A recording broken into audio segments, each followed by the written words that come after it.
मित्रांनो, हे बघा मोठ्या तुम्ही पाहिल्यात का मोहाला पडतात. हे बघा जंगल एवढं मोठं आहे. आजी रात्रीच उठून जाते आणि हे असे मोठे आणते. मोहू बघितला असेल तुम्ही, ते मोहूच्या झाडाला आता फळे आले आणि त्यांचे हे फळं आहेत, मोठे याला म्हणतात. आमच्या इकडे गावाकडं सगळे लोक विकतात हे मोठे असे. याच्यापासून काय होतं तयार? याच्यापासून तेल तयार होतं. खूप सारे साचवायच्या, उन्हात वाळवायच्या, फोडून घ्यायच्या हे असं दगडीनी आणि उन्हात वाळवत टाकायचं. हे बघा मित्रांनो, एकदम तेल गिरणीत घालून तेल घ्यायचं त्याचं, एकदम गावरान गावरान पद्धतीने छान असं.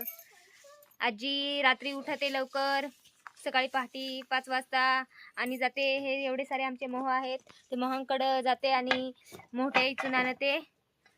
मात्र किती वाजता जातेस तू? मोठ्या इच आहे उजेलो राज्य इथून नेल्यात कंबळ आळवणी कोंबड आरवणी जाते, म्हणजे पहाटी जाते बुवा 4-5 वाजता.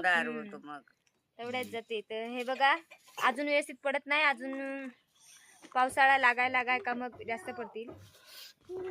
परत हे बाय आजीने मस्त पैकी फोडलेले आहेत आणि वाळत टाकलेले आहेत. मस्त पैकी एकदम गावरान तेल, त्यात केमिकल नाही, काही नाही. आणि या तेलाने आजारी पण पडत नाही माणसं.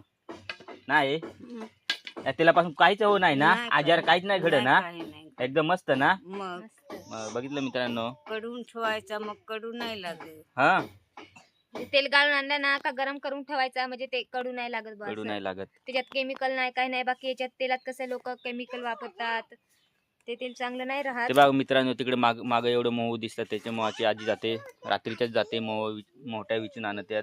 कारण की रात्रीचे वटवागळ आहेत ना, ते खायला जातात, ते वरचं फळ खातात आणि ती खालची त्याच्यामधली एक बी राहते ना, ती खाली पडतात. म्हणून सकाळीच जायचं, पटकन विचून आणायचं ना, तर कुणी पण दुसरे लोक पण विचून घेऊन जातात.